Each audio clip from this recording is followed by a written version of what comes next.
bonsoir. Josia, moi, je vais parler nous un peu de Boursa Immobilier. Que en pile haïtien dans Chapéco reconnaît comme un immobilier qui travaille ici là, côté qui vend en pile caille avec haïtien. Boursa Immobilier, c'est un immobilier qui travaille avec le programme d'État qui est mis en Casa Mia Vida. Côté qui en pile haïtien a cherché Chapéco pour gagner propre caille paille. Je vais expliquer une petite classe comment que moi suis arrivé à rencontrer avec l'immobilier.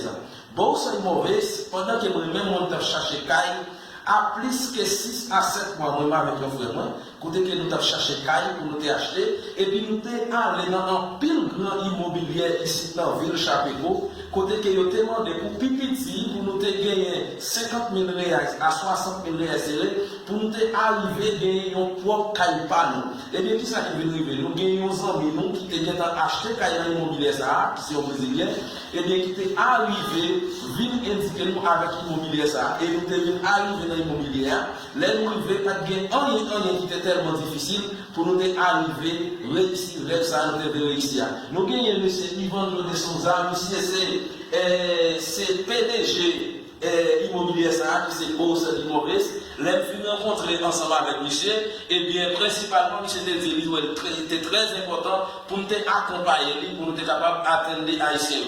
Et bien, bon, ici, principalement dans la ville Chapéco, nous déjà vendons avec plus que 40 haïtiens dans toute ville Chapéco, et nous avons un paquet de projets encore qui en cours, et bien là, nous allons commencer à montrer avec des haïtiens qui déjà réussi les vies, et bien, côté que ou même qui t'a réussi pour bien propre pour sortir dans le voyage, et bien, nous pour y aller, nous allons présenter une petite classe de M.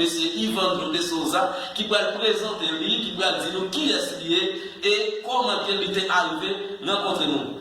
O senhor Ivandro, fala pouco de você. Então, tudo bem, pessoal? Eu estou aqui na empresa, representando a empresa, como diretor da empresa, há 22 anos. Nós trabalhamos aqui com vários caminhos de imóveis, primeiro imóvel, segundo imóvel, investimentos, mas o principal que a gente tem feito agora em parceria com o Daniel é atender os haitianos, os estrangeiros em geral, mas os haitianos têm sido o que nós mais atendemos. O que a gente teve que fazer? Nós estamos criando uma estrutura, especializando a nossa equipe. Hoje nós podemos dizer que já estamos há 2 anos fazendo negócios, especializamos em atender haitianos.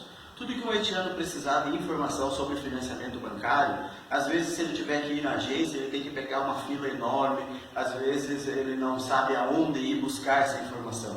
Ele não precisa necessariamente estar pronto para comprar o imóvel hoje.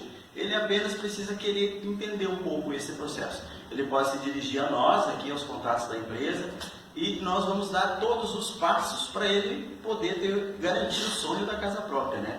Que afinal é um sonho de todo mundo, não importa se é brasileiro, estrangeiro, todo mundo tem o sonho da moradia própria. E nós estamos aqui prontos para atender todas as pessoas que precisarem de informação. Alguns vão ser mais rápidos, podem comprar sua casa agora, outros vai demorar 3 meses, 5 meses, 1 ano, enfim, mas nós estamos juntos para ajudar todos os passos, assessorar na parte financeira, na parte documental. Existe também uma burocracia que a gente sabe aqui no Brasil, a diferença de documentos dos estrangeiros que vêm para cá. Então a gente está pronto para atender vocês. Você que tem dúvidas, mas eu sou haitiano, eu casei lá no Haiti, eu estou com um problema nos meus documentos, registramos identidade aqui, o documento é diferente do meu certidão. Nós fizemos tudo isso antes de você ir buscar o imóvel, que fica bem mais fácil, evita dor de cabeça, você não vai ter problema na negociação conosco, além de aprovar o crédito imobiliário.